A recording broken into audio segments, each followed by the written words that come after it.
Mais uma de nosso repertório, Alessandro Alves. Cabeça branca é um cidadão de bem, um empresário que precisa relaxar. Fim de semana ele pega as novinhas e patrocina um churrascão em alto mar. A mulherada de copo na mão, biquíni, fio dental, postando foto na sua rede social. Cheia de pose de patroa, ela é da zona. Quem vê de longe pensa que ela é a dona, mas o dono da lancha é o cabeça branca. A champanhe quem banca é o cabeça branca.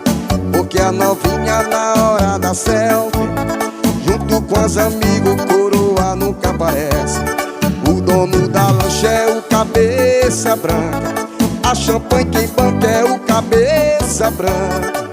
Porque a novinha na hora da selfie, junto com os amigos, coroa nunca aparece.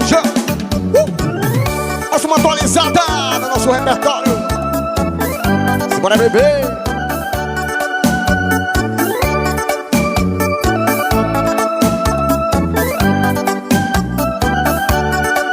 E a mulherada de copo na mão, biquíni, fio dental, postando foto na sua rede social. Cheia de pose de patroa, ela é da zona. Quem vê de longe pensa que ela é a dona, mas o dono da lancha é o cabeça branca. A champanhe quem o cabeça branca. Porque a novinha na hora da selfie, junto com os amigos, coroa nunca aparece. Mas o dono da lancha é o cabeça branca. A champanhe quem banca é o cabeça branca. Porque a novinha na hora da selfie, junto com os amigos, coroa nunca aparece. É Alessandro Alves.